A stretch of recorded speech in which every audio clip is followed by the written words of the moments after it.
Sim, senhor. Maravilha, então vamos começar. Só queria Valendo. pedir desculpas por essa camiseta do Game of Thrones, tá? Eu, não assisto a série. Eu ganhei, que era a única que cabia em mim, que tinha na loja.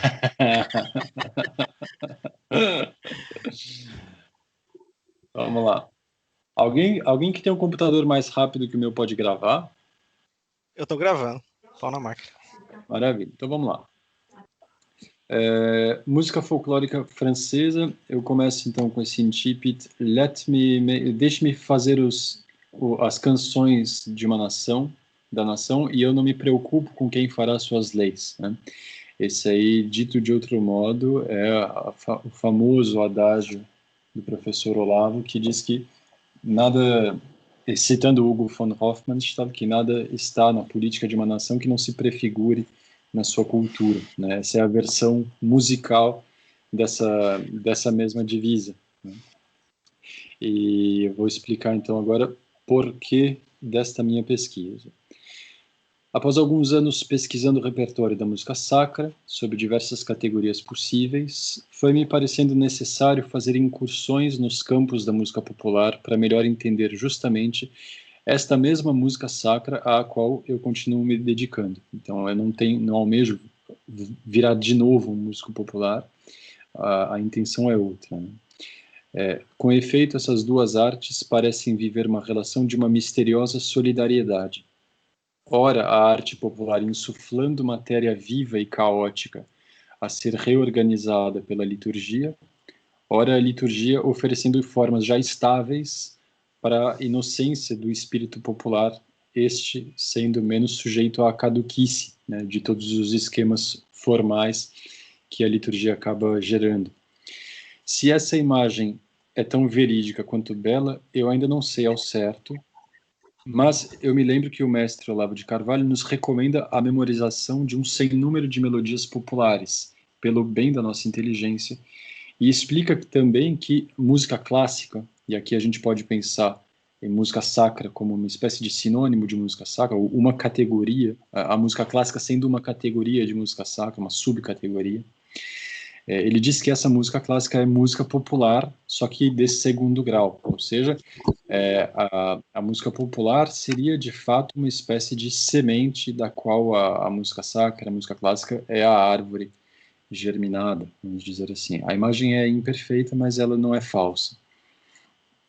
Então, eu estou tratando aqui música folclórica como uma espécie de sinônimo um pouco mais puro de música popular, porque música popular às vezes a gente pode confundir com aquilo que mais precisamente a gente deve chamar de música industrial, né?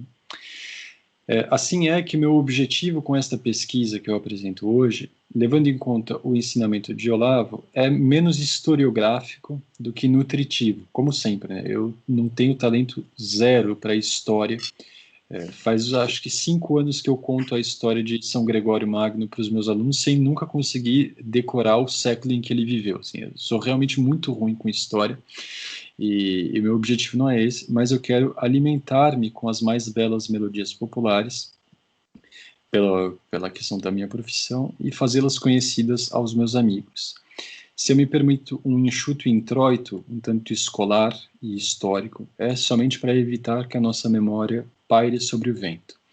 Então, neste curto texto, embora ele tenha 7 páginas, ele é cheio de imagens, então não são 7 páginas lidas. A gente vai falar de definições do que seja música folclórica francesa, um pouco das origens, e a gente vai abordar a música folclórica francesa por 2 vertentes. Primeiro, na história dos registros que elas foram deixando, e segundo, uma outra subdivisão, um outro modo de ataque do assunto, que é pelas principais regiões musicais da França. Vamos passar aí para a segunda página. Nas definições, a gente precisa definir música, França e folclore, né? Quanto a essas definições, como o objetivo hoje é ser curto, né, para a definição de música, eu já tratei disso numa exposição que eu fiz aqui com vocês e que acabou virando a primeira aula do curso Música Sacra, né? Essa definição queria fugir daquela maldita definição que todo mundo ouve na escola de música, que a música é som organizado, que é, se não é totalmente falsa, pelo menos muito imperfeita, né? E que o Victor Zuckerkandl resolve sob um certo ângulo e Santo Agostinho arremata sob outro, ou inversamente, né? Santo Agostinho mata de um levanta e Victor Zuckerkandl corta, né? O que seja a França, eu acho que o melhor jeito, a melhor definição que eu conheço do que seja qualquer nação é aquilo que o professor Olavo fala, né? O conjunto dos feitos e realizações de um povo ao longo de sua história, essa unidade de feitos e realizações que define o país, né? E quanto ao que seja folclore, aí a definição é um pouco mais espontânea e como a coisa me veio, e então está totalmente sujeito às críticas aí dos meus amigos, me parece que o folclore são as coisas que acompanham a vida de um povo, sem, contudo, tornar-se causa sui. Então, você não vai tocar a música folclórica num concerto, porque, em geral, ela não é música de concerto, ela é música que acompanha a ação cotidiana. Então, muitas das músicas que a gente chama de música folclórica são adornos à ação cotidiana, né? Em todo caso, essas três definições aí, como eu disse, eu não garanto que elas estejam totalmente precisas, né? A de música eu acho que está já bem precisa, de nação, o professor Olavo que diz, ela está bem precisa. A de folclore está meio debutante, né? Então fiquem à vontade para criticar depois. Mas seja como for,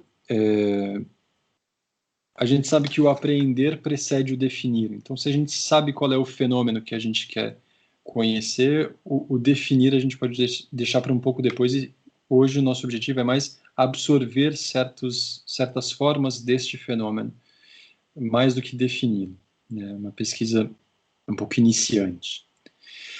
Quanto às origens da música folclórica, em geral, pelo que eu entendi, existem três modos de se entender as origens da música folclórica, e na musicologia francesa existem três correntes que afirmam que essas origens são, como dizer, só houve um modo de origem. A origem da música folclórica é só uma dessas três.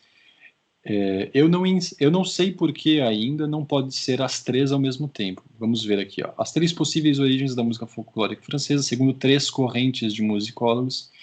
A primeira é a tese majoritária, diz que a música folclórica simplesmente nasce do povo, acompanhando as ações desse povo. Uma segunda, um pouco menos famosa na musicologia, diz que a música folclórica nasce da alta cultura, da música erudita, e ela escoa para a população, ela vai sendo como que reduzida, por assim dizer. E uma terceira, que é a teoria que nasce sobretudo com o pessoal da Escola Cantorum e o movimento sicilianista do começo do século XX em Paris. A Escola Cantorum é uma escola de música fundada por Vincent d'Indy, Charles Borde e o famoso Charles Gounod também participou, que tinha por objetivo renovar a música litúrgica da França, né? E eles afirmavam que a música folclórica nasceu da liturgia, né, desde o começo dos tempos. Não é impossível, isso é minha opinião, não é impossível que esses três modos tenham participado da formação da música folclórica francesa, né? E nesse sentido, o musicólogo Constantin Braillaud, que é um dos primeiros grandes musicólogos da história, ele fala de uma intangível autoridade plural, ou seja, a gente não sabe muito bem de onde vem, a coisa vai sempre se diluindo um pouco. Então pode ser que tenha vindo do povo, pode ser que tenha vindo da alta cultura, pode ser que tenha vindo da liturgia, e não sei por que não, pode ser que venha dos três, né? E continue vindo dos três.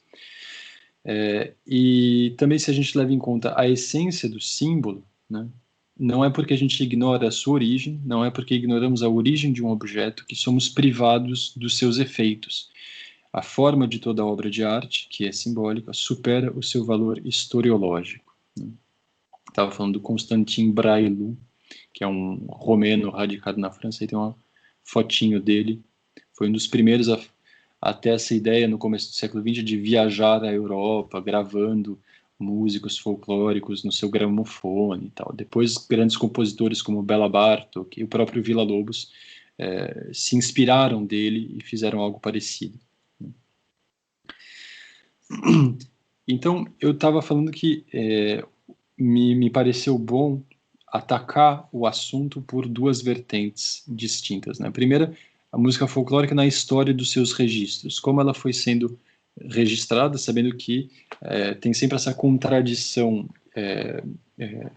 como dizer, que acompanha a música folclórica, que não é próprio ao domínio da música folclórica ser registrada, né? Então, sempre que a gente está falando de registros, a gente já está tratando de algo que não tem o mesmo frescor do evento, tal como a gente o encontra no seu habitat natural, né? É mais ou menos como um animal empalhado. O animal empalhado é o animal, mas não é bem o animal, né? O primeiro registro que a gente tem disso, de música popular, na França, é a famosa cantilena de São Farão, que conta os feitos deste santo e que traz canções populares escritas ali. Quando a gente está tratando de canção antes do século XII, é importante saber que a gente não vai encontrar partituras. Então, as melodias, elas realmente não estão registradas. E como nesta época, até o século XII, XIII, a noção de canção e de poesia são quase que sinonímias, né? O que a gente tem, na verdade, é texto. No século XIV, a gente tem o famoso romance de favela, que é uma espécie de fundamento, pilar da cultura francófona, né? E também os polifonistas da Borgonha, né? Os grandes polifonistas da Borgonha são os primeiros polifonistas que ficaram famosos na história, o famoso Guillaume Dufay, Josquin des Prez, que sorvem da poesia popular e dão a ela uma roupagem mais polifônica. A gente pode ouvir como exemplo disso o primeiro exemplo lá do YouTube, Carlos, que é o Guillaume Dufay cantando uma canção de primavera, né? Regozijemo-nos e estejamos felizes neste mês de maio. Ouçamos.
Que legal, cara.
Voilà. Neste mês de maio estejamos contentes e saibamos estar atentos às necessidades de nossas belas namoradas.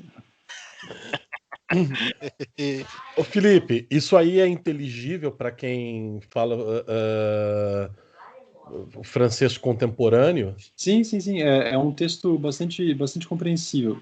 É assim, neste mês de maio, regozijemos, sorriamos, dancemos, façamos amor com as nossas namoradas. E expulsemos de nossas vidas a melancolia. É o que vos pede o senhor Dufay, que é o compositor dessa peça.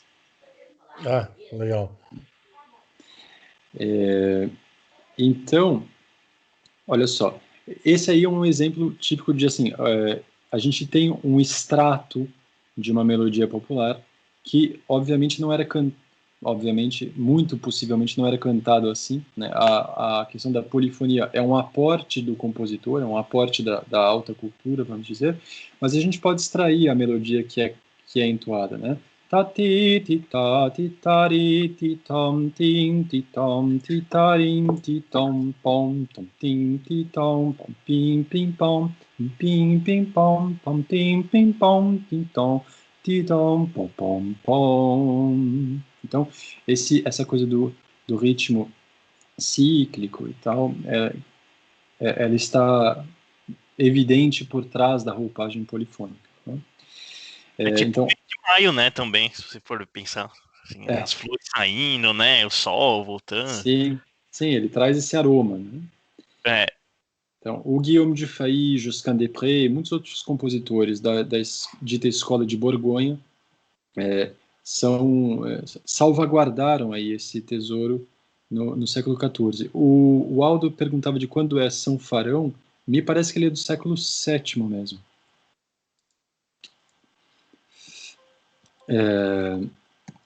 Depois disso, no século XVII, a gente começa a ver a consolidação da música folclórica pela imprensa. Há, no século XVII, um interesse crescente das elites de imprensa pela cultura popular na França, né? E graças a isso, a gente conhece a cultura provençal dessa época, da província, da região da Provença, ali no sul, graças, sobretudo, a esse movimento de imprensa, né? A gente vai falar do compositor Nicolas Saboli daqui a pouquinho, e é graças a esse movimento aí do século XVII que se pôde preservar essa arte.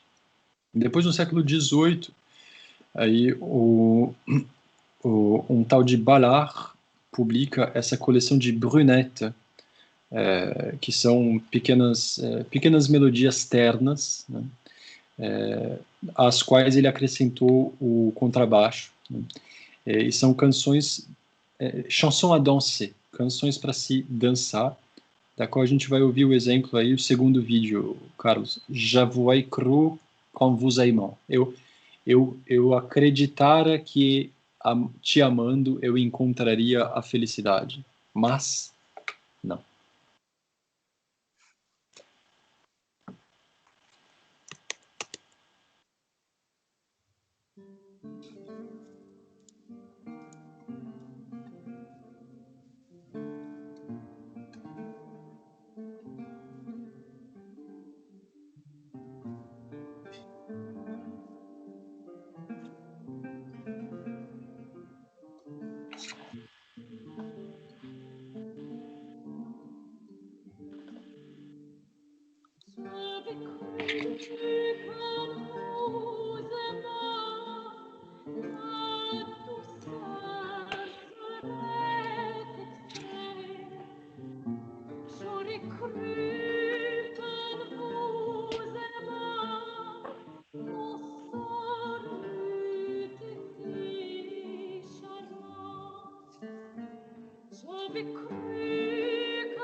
Podemos cortar aqui, Carlos.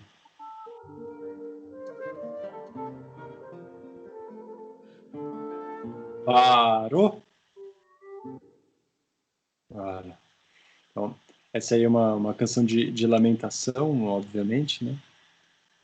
Eu acreditei que em te amando eu encontraria felicidade, mas acabei quebrando a cara.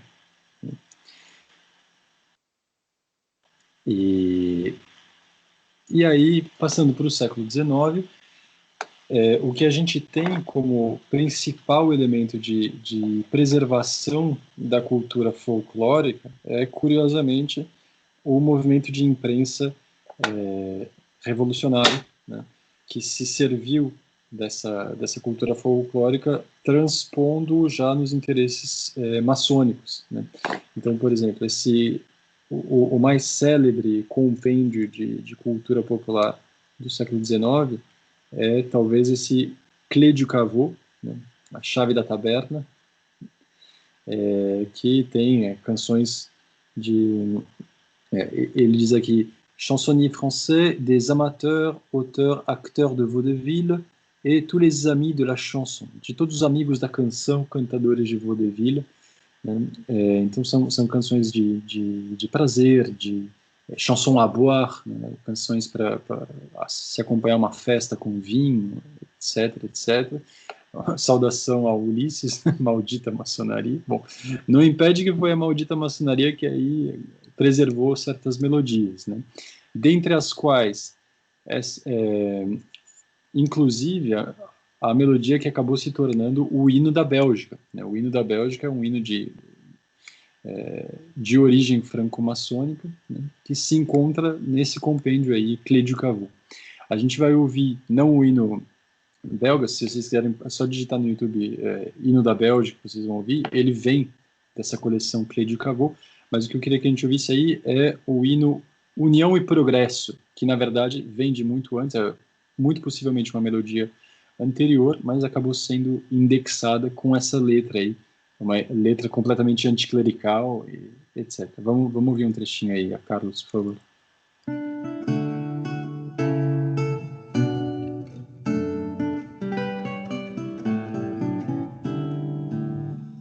Laissons en paix le ciel et le mystère de l'inconnu que l'on prétend son.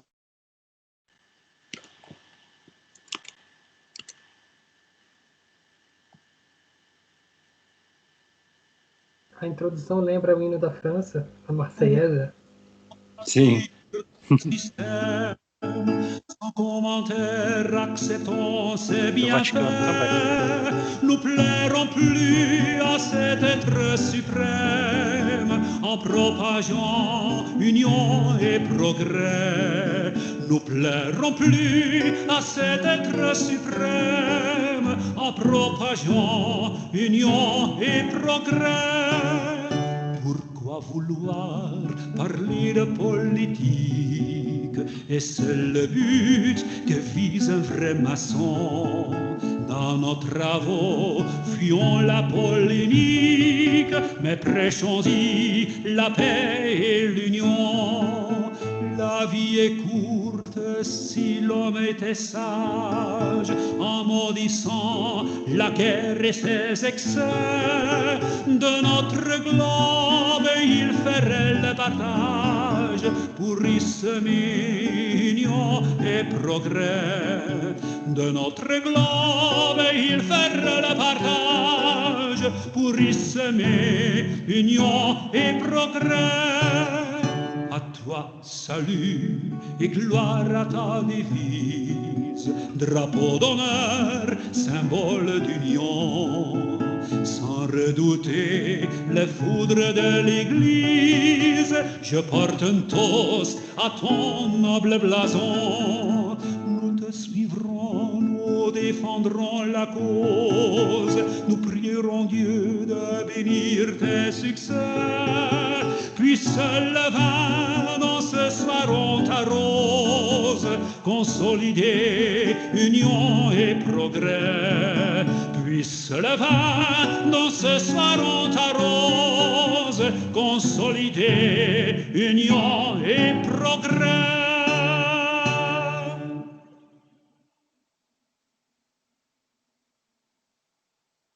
Pois bem, essa bela melodia aí está basicamente comunicando a letra seguinte. Um verdadeiro maçom trabalha discretamente pela união e progresso, sem se preocupar com os ataques da igreja. A impressão minha ou o acorde é muito parecido com a do hino do Vaticano? O hino do Me Vaticano. O Felix Roma, Roma tita. Esse aqui? Isso. Sim. Como dizer, o próprio do hino é um pouco essa forma binária, né? Então você vai encontrar isso também na Marselhesa, o próprio hino do Brasil. Mas as primeiras notas da melodia na introdução lembram mesmo as primeiras notas do hino da França, né? Da Marselhesa, sim. O próprio intervalo melódico mesmo ali, né? Papam, papam, pam, bi, papi.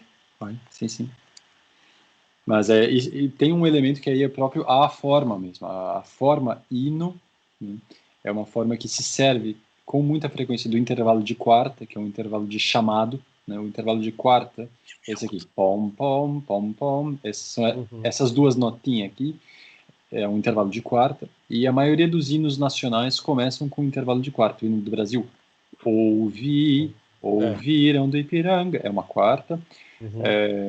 A Marselhesa, Les Enfants, é uma quarta também, né? Porque o intervalo de quarta tem esse caráter de chamado, de conclave, né? Inclusive, naturalmente, se você pega, por exemplo, um instrumento musical cuja natureza é a natureza de chamado, que é a trompa de caça, né? Aquele negócio tubular assim, que os caras usam na caça, o intervalo principal que ele faz é quarta e quinta. Pó, pó, pó, pó, pó, pó, pó, pó. Ele serve justamente para se chamar para a caçada. Continuando aqui. Uma pequena nota de rodapé que eu coloco aqui como fruto de um espanto que eu tenho é que a gente pode aprender com estes registros algumas coisas quanto à música popular antiga. A primeira é a capacidade musical dos nossos ancestrais, né? Que compreendia o canto de melismas, né? As canções de infantaria também. A canção militar, ela precisa desse elemento, né? Viril, marcial, e o intervalo de quarta é um intervalo viril, marcial, assim como o tempo binário, 1, 2, 1, 2. É muito difícil, ou quase impossível, você encontrar um canto de infantaria, um canto marcial que esteja em compasso ternário, né? 1, 2, 3, 1, 2, 3. Ou seja, há um elo entre a ação que se pratica e o número do metro. Mas o que eu estava falando é que a gente percebe duas coisas. Bumbo no pé direito, exatamente. Bumbo no pé direito e prato na mão. Pum, tch, pum, tch, pum, tch. E isso também, a própria ação militar é uma ação binária, né? Ela não tem o terceiro tempo de reflexão. Ela é ação, reação, ação, reação, ação, reação. Enquanto a ação ternária é ação, reação, reflexão, ação, reação, reflexão. Fecha parênteses, né? As duas coisas que a gente pode perceber ouvindo esse repertório são duas características que se perderam na música popular atual. A primeira é a capacidade do melisma. O melisma, explicando bem rápido, ele é quando você canta uma sílaba com mais de uma nota, né? Então, por exemplo, você pega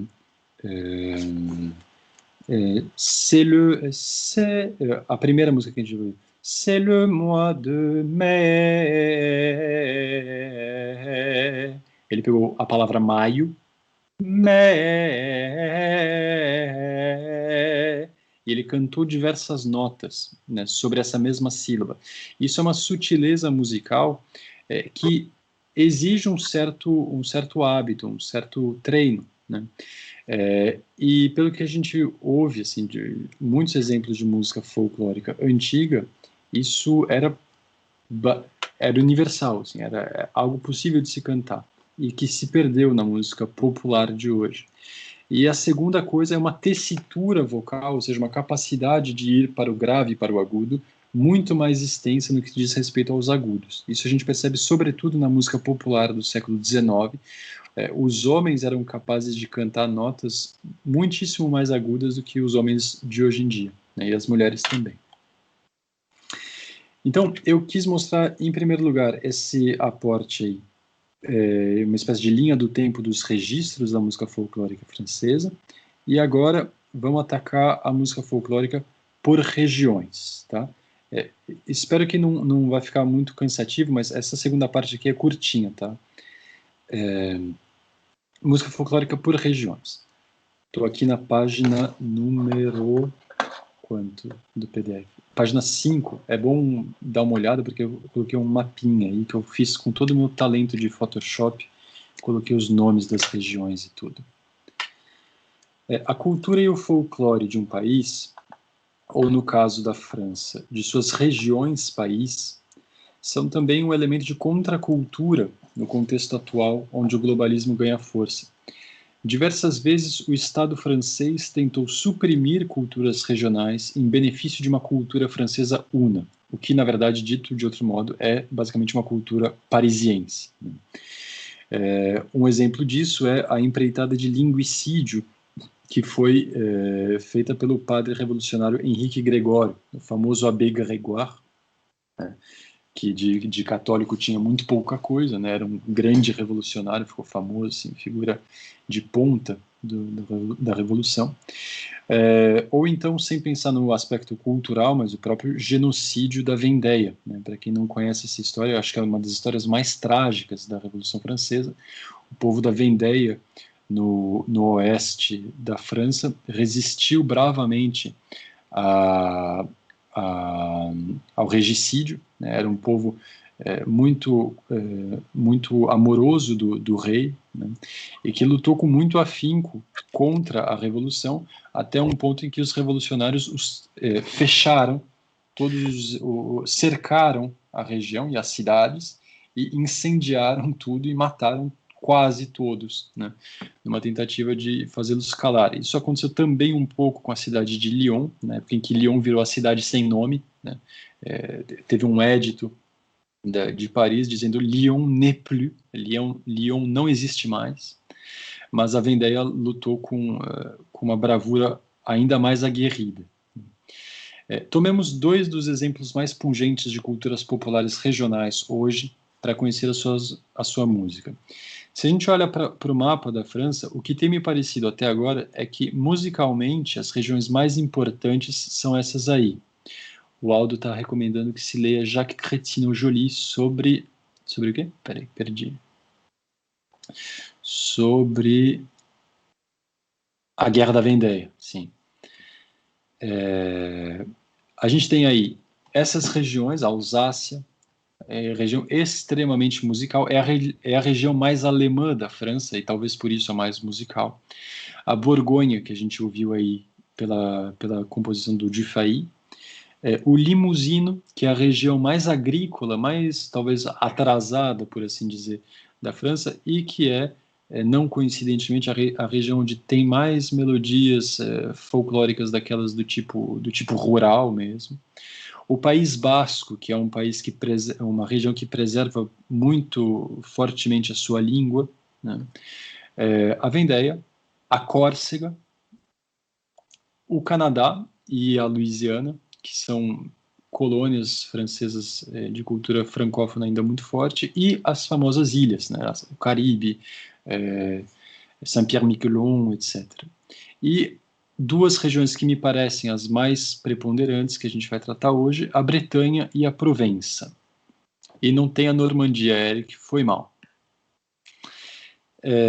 Começamos pela Provença, essa bela região dos campos de lavanda e do sol que raia o ano inteiro, e do belíssimo monastério do Barru, e também do nosso amigo Eduardo.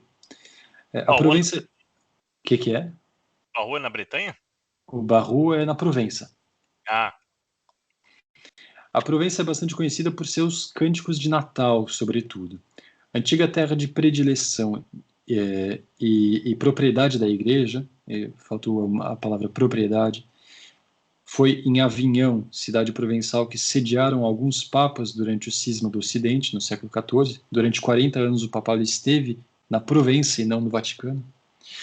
Muitas das terras provençais já foram propriedade da igreja. A língua d'oc, ou o provençal, é o dialeto mais difundido na França, dialeto mais falado hoje em dia. A principal figura da música folclórica francesa é, sem dúvida, o Nicolas Saboli, no século XVII.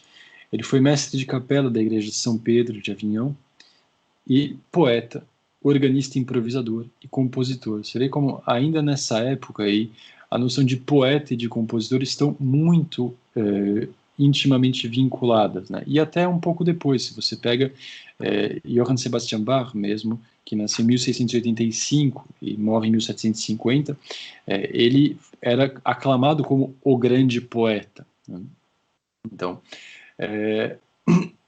a Nicolas Saboli são atribuídas diversas canções de Natal provençais. No mais das vezes são melodias já conhecidas, às quais ele confere letras, né? E, no entanto, é chamado compositor. Saboli encarna a figura do Félibre, o poeta de língua provençal exclusivamente, né? Vamos ouvir aí um exemplo de uma das melodias que, ao que parece, é composição do Saboli. O Saboli criou a melodia também, que se chama De bon matin per la campagne. Cedo na manhã, pelo campo, os pastores correm para encontrar o presépio de Nosso Senhor. Aí a gente vai ouvir num arranjo moderno, por um compositor bastante conhecido na Provença, que é o tão famoso que eu esqueci, Henri Tomasi. Vamos lá.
Aí está, então, essa melodia de Nicolas Saboli, arranjada, então a gente vê essa roupagem já orquestral e coral, essa aí é a pluma do Henri Tomasi, compositor que trabalhou sobretudo na década de 70, né? Ficou bastante conhecido lá na Provença, tem muitas homenagens a ele e tal, mas o que é da pluma do Nicolas Saboli, do século XVII, é essa melodia.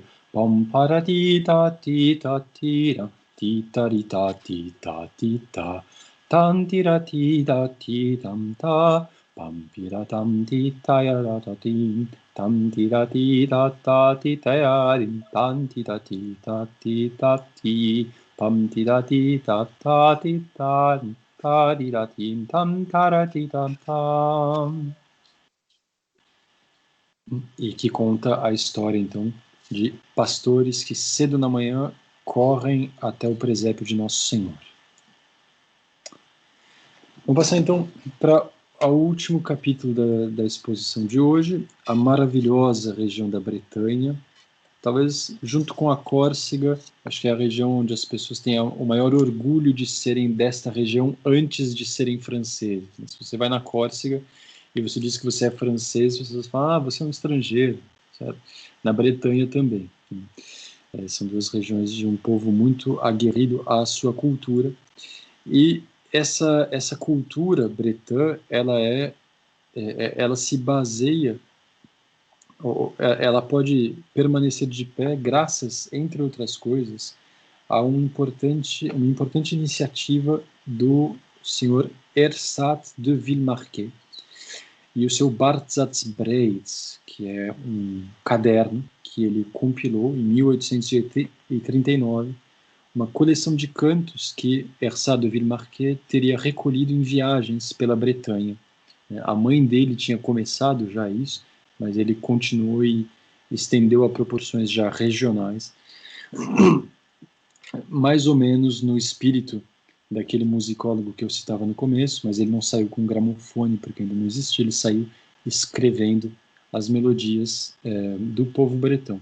Mais tarde, ao longo da história, houve muitas contestações sobre a autenticidade do estudo do Ersat de Villemarquet, dizendo que ele inventou muita coisa que ele disse ter recolhido, porque muita gente foi viajando pela Bretanha e nas regiões onde ele indicava ter colhido o cântico, esses outros estudiosos não encontraram foi nada, né?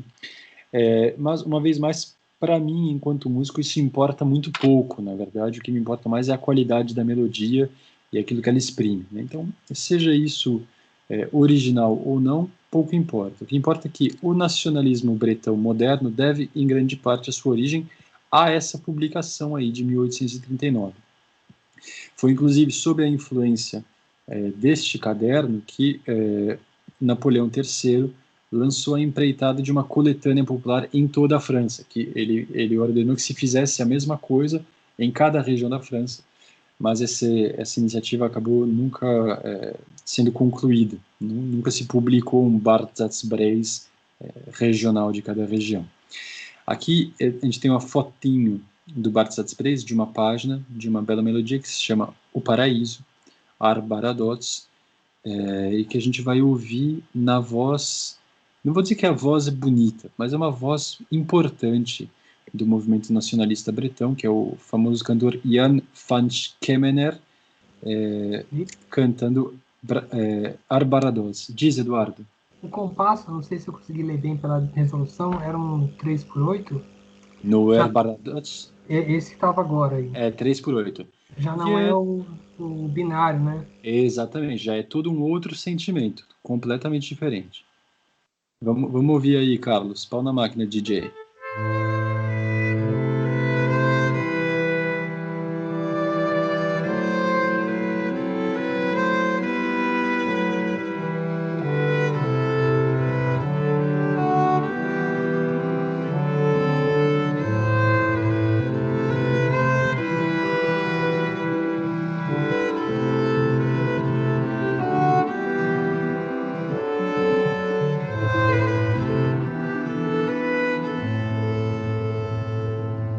Jésus began brasser, plija du reniner, pavés in grâce douée, agni garantie, pavés in grâce douée.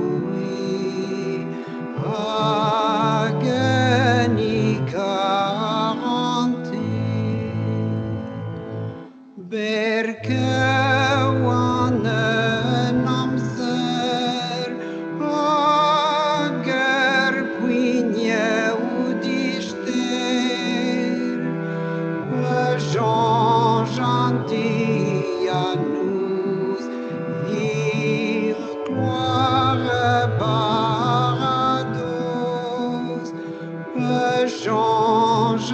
dit à nous, il gloire paradis.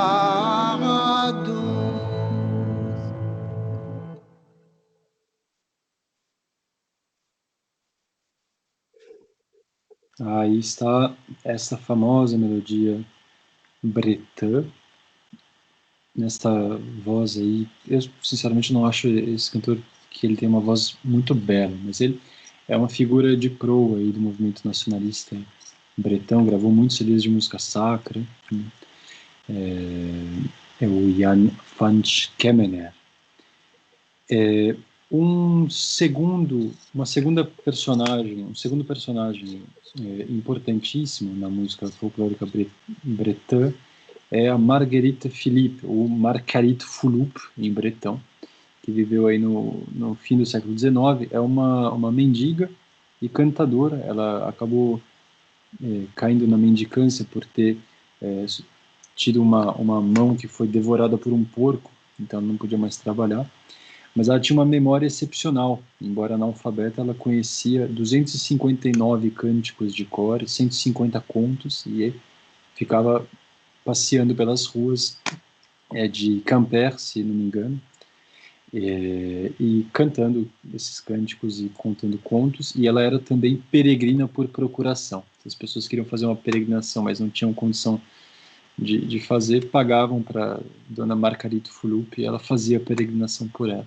Ela, então, preservou muita coisa dessas melodias e, embora eu não tenha encontrado registros dela, aqui nesse disco, Bretânia, gravações realizadas entre 1900 e 2006, a gente tem gravações das irmãs Guadec, que são continuadoras da tradição de cantadoras da Margarito Fulup. E essa aqui eu não vou poder mostrar para vocês porque não está no YouTube, só está no CD. Se quiserem, depois eu passo para vocês por algum outro meio. Mas é interessantíssimo, vale muito a pena ouvir isso aqui. Achei muito, muito gostoso de ouvir, uma espécie de jogo de palavras. E o último elemento que eu queria mostrar para vocês como elemento pilar da música bretã é o bagade, a orquestra bretã. A orquestra, em geral, quando a gente fala, a gente pensa um conjunto de cordas, né?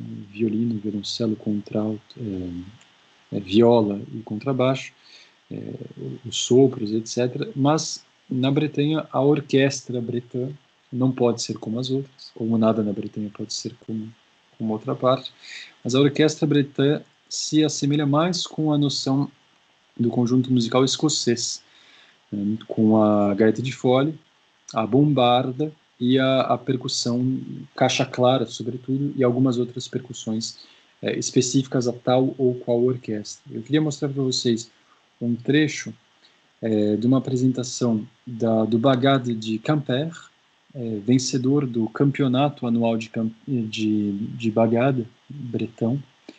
Eles ganharam o campeonato de 2018 com essa apresentação aí. E eu acho simplesmente fabuloso o que eles fazem. Eu vou pedir para o Carlos tocar. A gente vai parar pela metade, eu te aviso. Mostra aí pra gente, Carlos. Libera, DJ.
Valeu, Carlos.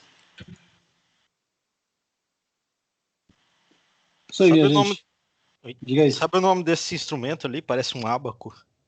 Então, eu não consegui achar. Eu procurei o nome desse e daquele pau que o cara bate e ainda não encontrei. Estou à procura.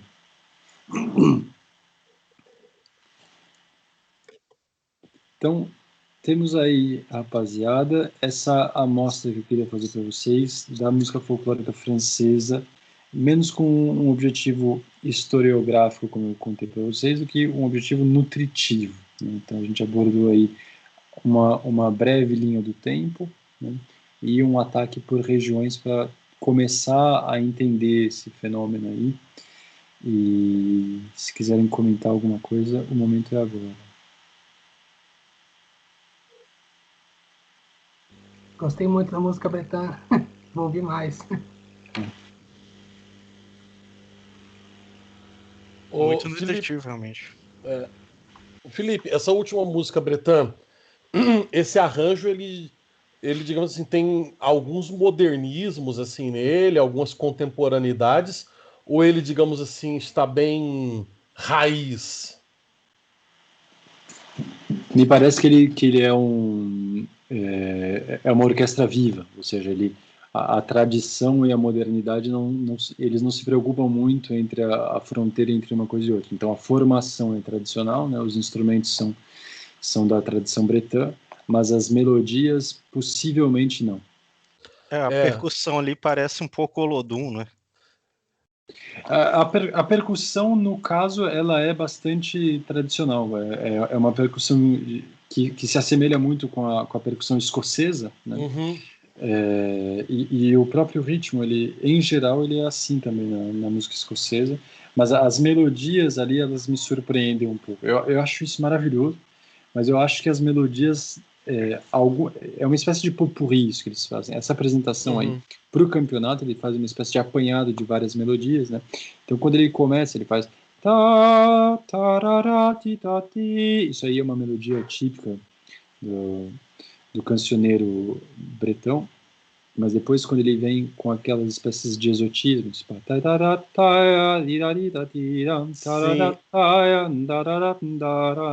aí eu acho que, me parece, eu não estou falando só de opinião, assim, eu acho que é uma inserção. Assim. Teve umas partes ali que parece que a coisa entrou tipo, para uma espécie de uma escala melódica menor, alguma coisa Isso, que soa muito parecido com quase com música do Oriente Médio, né? sim.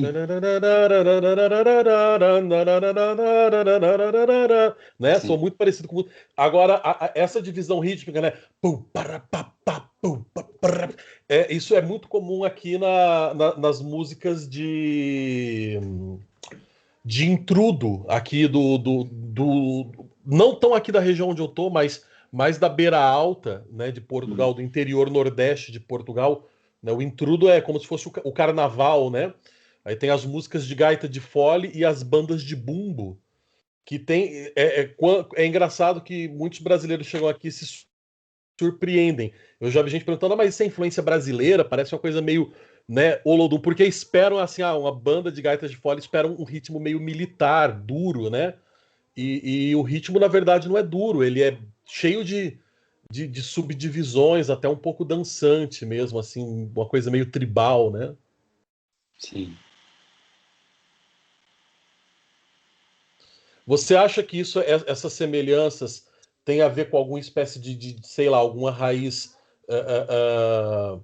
anterior, alguma raiz proto-romana, uma raiz céltica aí que Portugal, o norte da Espanha, a Bretanha compartilham? Sem dúvida, sem dúvida.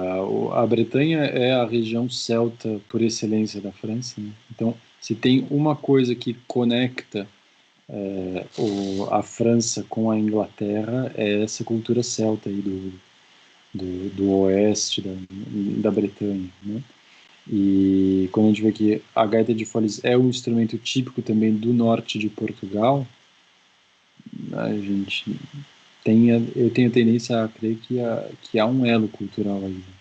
Eu acho muito curioso que os franceses, embora a Bretanha se chame Bretanha e a Grã-Bretanha se chama Grã-Bretanha, são palavras que não evocam de modo algum a mesma imagem na inteligência deles, né? Mas, assim, para mim é muito claro que é um elo, é um ponto de conexão entre as duas culturas. Interessante.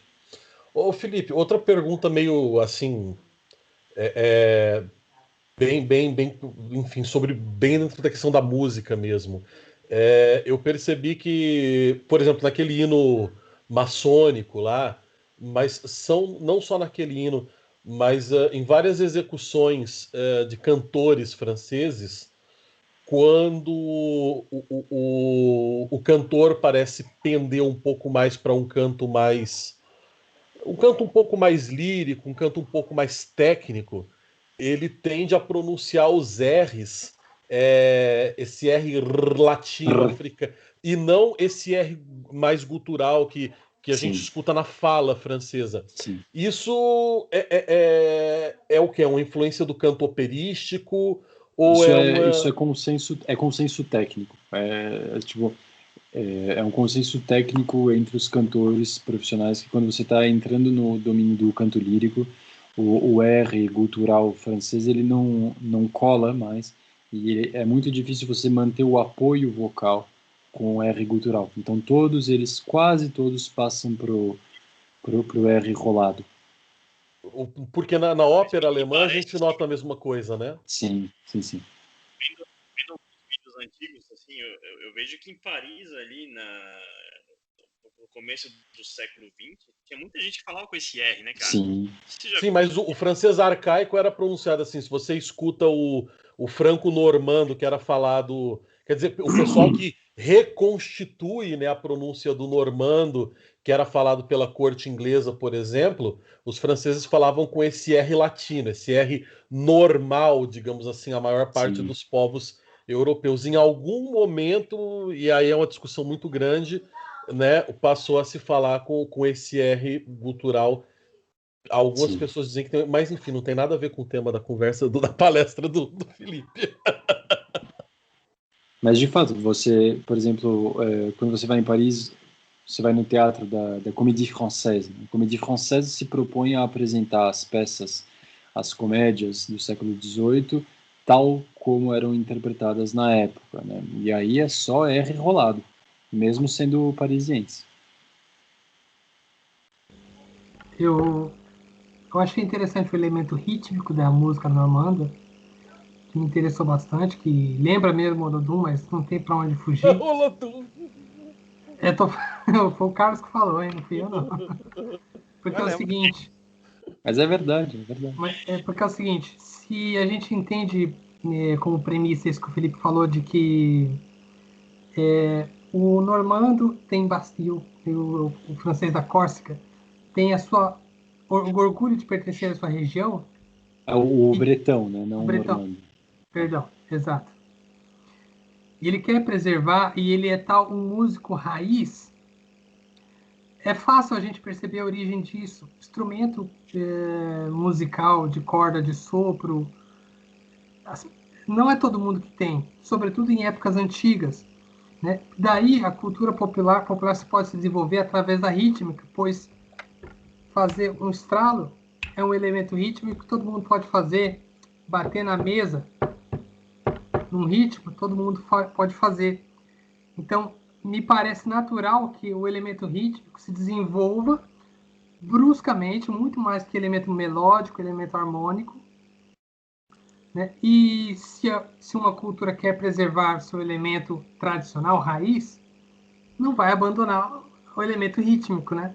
Então, isso a gente pode ver no bretão, que me lembra também o Nordeste carnavalesco brasileiro, né? Não estou comparando, não, mas estou identificando um elemento em comum, né? Me chamou muita atenção isso.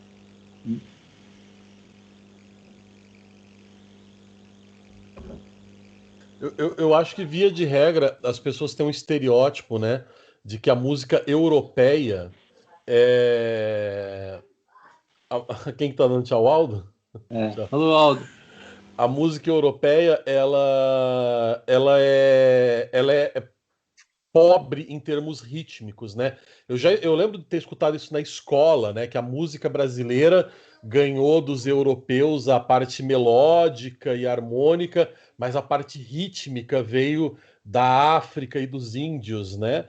E ao contrário, quando você começa, uma coisa que é engraçada, essa coisa Olodum que você falou, você começa a escutar música, procura por música típica mesmo, tribal, africana. E você, por exemplo, eu morei um bom tempo ali, você também, Eduardo, o Eduardo Salles, morou um tempo em Rondônia. E eu tive contato ali com aldeias, ali com música tribal indígena. A parte rítmica deles é extremamente simples, não tem. Você vê a parte rítmica indígena é basicamente binária, não tem ritmos complexos naquilo. E muita gente acha, por exemplo, que aquela divisão do forró nordestino, por exemplo, é uma coisa, um elemento não europeu. E ao contrário, aquela divisão rítmica do forró, a divisão rítmica complexa dos ritmos nordestinos é muito europeia aquilo lá, não tem nada de indígena ou de sei lá o que naquilo ali, que o pessoal, esses antropólogos gostam de ficar fantasiando, romantizando essa coisa de que, né, e ainda mais depois da experiência com a música folclórica aqui na Europa, quando você chega aqui, vai ouvir a música folclórica nas aldeias, as bandas de bumbo, as bandas de castanholas aqui eu morei um tempo bem perto da fronteira com Portugal e Espanha, onde você tem o fandango, né? Você vê o absurdo de variações rítmicas que tem no fandango, e aí você começa a entender de onde vem, por exemplo, uma série de variações rítmicas que a gente tem nas mais diversas músicas populares brasileiras, e aí você não se assusta com o pessoal lá da Bretanha fazendo esse negócio que a gente acha que é muito baiano, que é muito brasileiro, né? Mas eu vejo isso como de alguma maneira como uma herança europeia bem forte, porque eu não consegui identificar essa riqueza, essas subdivisões rítmicas complexas em música tribal africana nem indígena. Sobretudo o instrumento preponderante percussivamente na orquestra escocesa e, por tabela, bretã, é a caixa clara. E a caixa clara, o toque de caixa clara é realmente uma arte, sobretudo no meio militar. Daí o Ulisses que pode confirmar. Mas, assim, tocar bem caixa clara é um negócio, assim, é sinal de boa armada, né? Então, não é impossível, eu sou um pouco ignorante nesse aspecto histórico, mas não é impossível que essa arte percussiva tenha se desenvolvido fundamentalmente na Europa, que não seja um aporte. Quanto ao aporte da melodia naquele exemplo ali, me parece que tem um elemento um pouco estrangeiro, assim, uma espécie de firula e tal.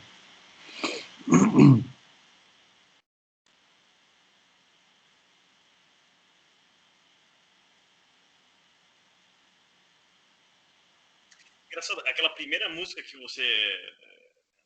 naquela primeira abordagem ali, onde você vai pegando aquela cronologia histórica, né, da música, eu achei que tinha uma ali onde a gente via alguns quadros do Fragonard, né? Ao mesmo tempo que a gente via... Era aquela canção do amante frustrado. Sim. Me fez muito pensar no fado, assim. Sim. Né? Talvez seja aquela coisa que você estava explicando, né? Que é o melisma, né? Talvez essa presença do melisma se aproxima muito daquele canto meio árabe, né? Aquela influência arabesca, enfim. Tem um elemento do melisma e também a progressão harmônica, a sequência de acordes daquela peça é a mesma sequência clichê do fado também, que é uma sequência que se chama descendente. Você vai descendo acordes da escala menor, né? Ó gente da minha terra, agora que eu percebi. Tem isso. Na música sefaradi tem isso. Los mil milicos cantan con suspiros de amor, los bilbilicos cantan, con suspiros de amor, mi neshama, mi ventura, están por morir. Isso é música judaica espanhola portuguesa, né? Só que o fado ele tem uma influência forte da chanson francesa também, né? Das valsinhas, tem tudo isso, né? Ele não é algo tão português quanto às vezes o pessoal pensa, né? Tem uma influência francesa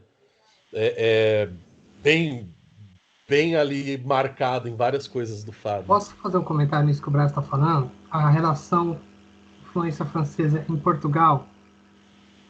Eu conheci um colega lá do trabalho que fala o provençal. Provençal é o dialeto daqui da região. E ele está tentando lembrar como é que conta de 0 a 10 em provençal, e ele contando 1, 2, 3, 4, 5, 6, 7, 8, 9, 10. Ele falou assim. Uhum. Então, em provençal, conta-se até 10 como o português de Portugal. Uhum. Então, se a gente interpreta como o autor e o poeta têm essa relação, não tanto musical, texto, mas tem a ligação, dá para perceber, sim, que isso que o Brás está falando, de como o francês influenciou, sim, parte da cultura portuguesa, né? Influenciou demais, a gente chama tela de ecrã aqui. Influenciou tanto que tem um fado da Amélie que chama-se Lisboa Não Sejas Francesa, porque cada ano que passava Lisboa estava ficando mais francesa e mais francesa, mas a ligação é mais antiga, né? O primeiro conde de Portugal, o pai do nosso primeiro rei, é Dom Henrique de Borgonha, né? Dom Henrique de Borgonha, ou seja, a origem da família real portuguesa é francesa, na verdade. Então a ligação com a França é umbilical, desde do momento que o Portugal era um condado que pertencia ao Reino de Leão, Reino Ibérico, e aí vem um cruzado francês para cá e ajuda o rei de Leão, porque o condado portucalense estava todo tomado por mouros. E aí quem consegue ir lá a gente vai pôr isso no YouTube, eu não posso falar desinfectar, então assim, pacificar o condado, já falei, né? O condado portucalense é um cruzado francês, que é o Dom Henrique de Borgonha. E aí o rei fala, ok, brigadão pelos serviços, agora você vai ser o conde aí da região portucalense. E aí já tinha um sentimento de independência ali daquele condado em relação a Leão. E aí o Dom Henrique de Borgonha fala, vou, né, como diz o Ronaldinho Gaúcho, agora é que eu me consagro. E aí ele foi lá e fomentou aquele sentimento independente, e aí o filho dele acaba depois assumindo como rei, né, o primeiro rei de Portugal. E toda a dinastia, a dinastia de Borgonha é toda de origem francesa. Existe uma teoria de que, porque a língua portuguesa, ela nada mais é do que um dialeto do galego do sul do Douro. A língua mãe é o galego. Né? Quem passa a chamar o galego de português é Dom Dinis, que criou uma lei dizendo que o galego vulgar ao sul do Douro passa a ser oficialmente a língua portuguesa e língua oficial do reino. Existe uma teoria que diz que o que diferencia muito o português brasileiro do português de Portugal é que no português brasileiro nós falamos as palavras de maneira silábica. Sim. Telefone, televisão. E aqui em Portugal se fala, eu não sei qual que é o termo em português, mas é o que se chama de stressed time, né, quando você estuda fonética, que é como se pronuncia o inglês e o francês. Você não pronuncia sílaba por sílaba da maneira como se escreve. Sim. E das línguas ibéricas, a única língua ibérica que não é silábica é o português. E aí tem uma teoria de que o português foi cada vez mais se tornando menos silábico, se distanciando das suas irmãs ibéricas por influência francesa, que já vem aí desde essa coisa dessa ligação da realeza portuguesa com a realeza francesa, né? Ao ponto onde hoje, se você prestar atenção, o português não fala telemóvel, ele fala móvel, Móvel. ele fala televisão, ele fala televisão. Sim. Né? E o que explica também que os portugueses falam muito bem francês.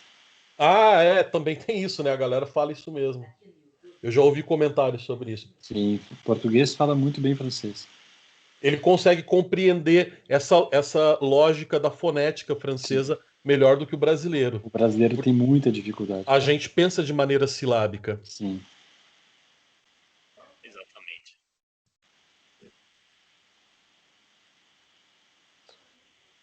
Agora, isso é meio. Isso às vezes também o Felipe, não sei. Eu vejo assim, o canto lírico, ele vem de uma escola a escola mainstream de canto lírico é italiana, né? Sim. E isso às vezes desprivilegia um pouco, né, o francês como uma língua, digamos assim, é fácil, digamos, de usar dentro do canto lírico, né? Sim. Tanto é que acaba mudando a pronúncia da língua quando parte para isso, né? Você tem que mudar a língua. Engraçado. Agora, dentro do canto folclórico, a lógica é outra. Sim.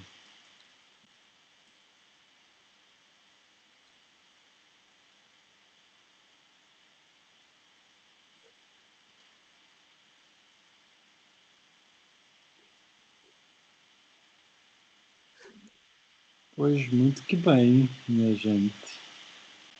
Se nada mais há a ser dito, eu vou comer o meu miojo da noite. Estamos todos aqui na Ágora. Pô, cara, e obrigado por essa apresentação, né? Pô, vocês são tão poucos, cara. Eu me sinto uma criancinha perto de vocês. Não, você é o homem da Bíblia, mano. Você tem a cultura bíblica. Tem cultura da Bíblia, né? Aliás, peraí, a gente ainda não pode encerrar porque você ainda não fez o seu comentário à luz das escrituras do dia. Faz algum comentário aí, mano. Então, cara, mas nada me veio ao espírito hoje, assim, porque o assunto tava muito fora, assim, do meu perímetro de controle, né, cara? Mas, assim, é excelente. Eu estaria ouvindo você e o Braz aqui falando horas e horas, cara. Mas, infelizmente, eu acho que acabou, né, cara? Acho que Mas eu acho muito legal, cara, pegar essas músicas bem antigas, que você conseguiu, né, achar esses registros aí do século XIV, né? Coisa impressionante. é belo. E como disse alguém, não lembro mais quem no Twitter, a gente tem que guardar isso nos nossos HDs, porque a tendência é que tudo isso vá se perdendo, né, bicho? Vocês podem ver pelo exemplo emblemático do E o Vento Levou, que estão tirando da net, né? O E o Vento Levou, porque tem traços de escravagismo, machismo, xenofobia, machão, e tá sumindo. Então, na verdade, o lance, assim, é aquilo que o professor Olavo fala, a gente tem que fazer, o que eu estou tentando fazer, e o que está mudando é que agora está se tornando mais urgente. Com certeza. Eu pedi de aniversário aqui pra minha esposa um servidor, cara.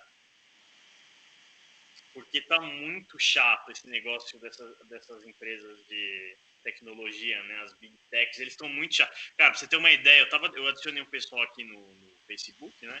Agora o Facebook, ele falou assim pra mim que eu não deveria adicionar pessoas que eu não conheço. Eu juro pra você, cara. O cara fez um comentário bem legal, falou, esse cara é interessante, né? Quero que ele faça parte aqui da minha rede de amigos. Aí o Facebook me disse isso, né? Você não deveria adicionar pessoas que você não conhece. Por isso que Facebook é a mamãe. Então, cara, eu vi aquele documentário, não sei se vocês viram aquele... eu sei em francês, que é Derrière les écrans de fumée, que é atrás dos... É um documentário feito por pessoas da Big Tech, criticando a própria Big Tech, né, que fez um puta de um sucesso no Brasil. Muita gente falando, não sei como é que ele chama, cara. Porra, como é que é o nome dele? Tô por fora. Eu também. Peraí que eu vou achar o nome em inglês. O Dilema das Redes Sociais, um documentário que tá aí na Netflix, né? E são os caras aí que criaram, né, praticamente o Facebook e o Pinterest, dizendo que eles estão arrependidos, assim, da criação, da própria criação, porque veja bem, né, olha aí, as fake news sendo propagadas, o Bolsonaro sendo eleito, aí eles mostram a imagem, assim, de um grupo de brasileiros gritando, é Facebook, provavelmente, né, em crítica a grande mídia, né, eles falam, olha só o que a gente... Então agora eles acreditam que eles devem, assim, consertar a merda que eles fizeram, entendeu? E isso passa por restringir, assim, o que você pode adicionar, o que você pode dar like, né? Você não pode mais escolher o seu conteúdo por você mesmo, né? São eles mesmos que vão te orientando, tipo assim, de uma forma paternal, né? Te dando as mãozinhas, assim, para que você possa dar os primeiros passos, né? E não se perder, assim, né, com essa no meio das informações, não ser manipulado, né, pelas fake news, né, pelo discurso de ódio. Então tá muito chato, cara. Putz, muito chato. Demais. Sabe que o lado bom disso é que eu tenho tido cada vez menos interesse de usar o Facebook. Eu tô achando que... Eu tava achando mesmo que eu tava falando pro Brás aí no começo que o meu smartphone tá me deixando mais burro mesmo. Assim. Minha memória tá mais rudimentar, eu tô com menos capacidade de ligar A com B. E tô aproveitando essa quaresma para fazer um jejum cibernético aí. É bom. E o Facebook tá me ajudando nisso, porque tá tão insuportável que eu não tenho mais vontade de entrar. Eu tenho um perfil lá no Facebook que quem cuida é o cara que cuida do marketing do PH Vox. Eu não posto nada lá. Ele que posta, ele só posta propaganda da livraria. Porque tem que estar lá, porque tem um... Mas cara, eu nem abro. Tipo, eu não tenho o Facebook mais instalado no meu celular, no meu iPad, nada. E no Instagram, eu passei eu falei assim, eu vou dar a finalidade para o Instagram para qual ele foi feito, né? Que é para a comunidade de fotografia. Então, eu procuro ali uns fotógrafos que fazem... Pessoal que faz fotografia artística, sabe? Fotografia de monumentos, fotografia de paisagens, bons fotógrafos. E o pessoal que faz fotos de registro histórico, né? Fotógrafos que registram catálogo de museu, esse tipo de coisa. Tem ali obras de arte, peças arqueológicas fotografadas e tal. Que geralmente são coisas que eu gosto mesmo e tal, e eu uso ali o Instagram para seguir esse pessoal. Quer dizer, você tem que retirar, você tem que quase 6 meses para ir limpando o algoritmo para você ir pedir e marca tudo quanto é porcaria lá, colocando não recomendar, não recomendar, não recomendar, e aí você passa de fato a seguir só. Eu acho que eu devo seguir mesmo marcando para receber notificação 10 ou 12 perfis no Instagram. Então eu vejo aquelas mesmas coisas ali, o pessoal que eu curto que postam as fotografias legais e tal. Tem uma menina, inclusive, da Sérvia, que ela faz fotografias live action, com modelos mesmo, de imagens sacras. Ela reproduz imagens sacras com modelos. São lindíssimas as fotografias dela. É isso, cara, que eu vejo no Instagram. E aí o Twitter é por obrigação do trabalho, né? Porque jornalista tem que estar no Twitter, não tem como. Mas ainda assim o pessoal reclama, você tem que ficar postando lá, senão não dá. Eu falo, bicho, o dia que eu tenho alguma coisa para escrever no Twitter, eu escrevo. O dia que eu não tenho, às vezes eu fico uma semana sem olhar o Twitter, assim e tal. Mas eu fiz isso justamente por aquilo que nós estávamos falando antes de começar a gravar. Eu tava de tal maneira absorvido com isso que, tipo assim, no meu sonho eu conversava com as pessoas pelo Telegram, entendeu? Mas isso é de propósito, Baras. Eu não sei se é nesse documentário que o Eric comentou, mas tem um outro que tem uma entrevista com um brasileiro que era sócio do Zuckerberg quando eles começaram lá na faculdade. Eduardo, e ele saiu. Esse, o Eduardo. Ele saiu, né, do Facebook, ele vendeu a parte dele. E ele fala que eles faziam... eles estudavam como que as pessoas se comportam nos cassinos, e eles aplicavam o mesmo método no Facebook. Então, por exemplo, aquele botãozinho vermelho que você vê da notificação, aquilo ali te irrita e te obriga a clicar naquela merda só para o negócio vermelho sair fora. Aquilo ali é uma distorção no layout proposital para fazer com que você acesse para o layout voltar ao normal. Então, essa questão de viciar o cara no aplicativo é de cabeça pensada, não é assim. O Carlos podia desenvolver esse assunto para nós outro dia, hein, Carlos? Perfeito, Carlos. Cara, eu tinha notado isso. Aí você sabe uma coisa que eu comecei a fazer? Até mesmo, por exemplo, aquela notificação do sistema do celular pedindo para você atualizar, né? Eu reparei que toda vez que eu atualizava o meu iPhone, uma semana depois ele piorava, né? E aí eu comecei a dar uma pesquisada nisso, a galera comentando que a Apple, toda vez que atualiza os modelos, meu iPhone, como ele é de pobre, ele não é o 12, o 14, eu sei lá qual que é o que tá agora, aí eles vão deixando o teu iPhone velho mais lento para você, pô, tem que comprar um novo, né? Aí o que eu fiz? Eu parei de atualizar meu iPhone, acho que tem, sei lá, 6 meses, e ele tá funcionando maravilhosamente bem. Aí tem aquele ícone lá da notificação, você arrasta ele lá para aquela última página que você não vê nada nunca, e aí fica lá aquele negócio. E Twitter e essas coisas todas, tem um comando que você desabilita a notificação na tela. Entendeu? Aí eu desabilitei como, por questão de trabalho, eu tenho que olhar ali de vez em quando, aí eu coloco uma rotina. Tipo, tal hora e tal hora, eu abro e olho as notificações. O que é importante eu leio, o que não é eu não leio.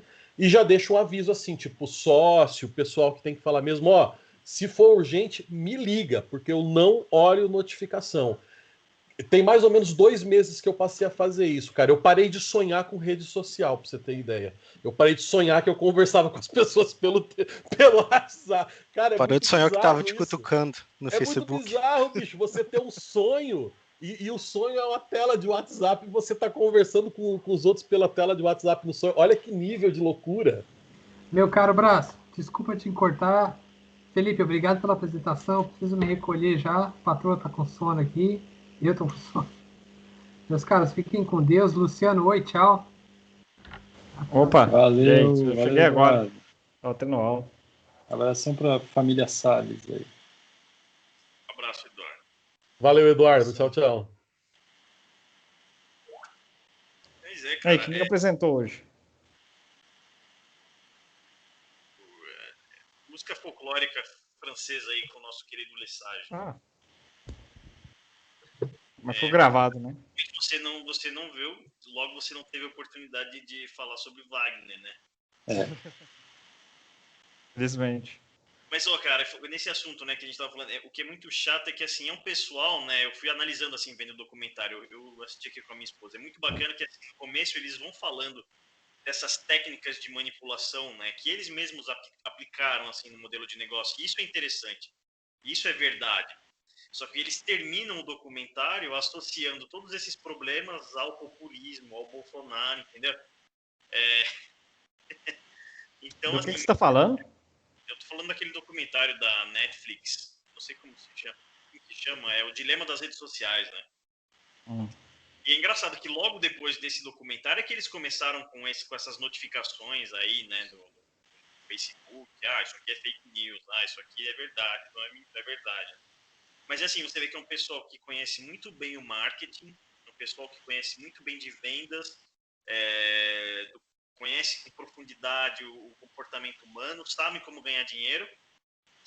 E pelo fato de ganharem dinheiro, eles pensam que eles são gênios assim da humanidade e que eles têm o dever de guiar a humanidade. Assim, a humanidade não está preparada, né, para alcançar o bem, para ser tão brilhante quanto nós. Nós temos o dever moral de guiá-los, né? Aí com os nossos algoritmos de inteligência artificial, enfim, a gente tem essa obrigação de guiar a humanidade, né, para que ela não se perca, cara. Então é uma petulância, assim, muito grande, cara. Eu assisti isso e fiquei com muita raiva, velho. Muita raiva. É um pessoal arrogante assim, de arrogar-se de habilidades que eles não têm, né?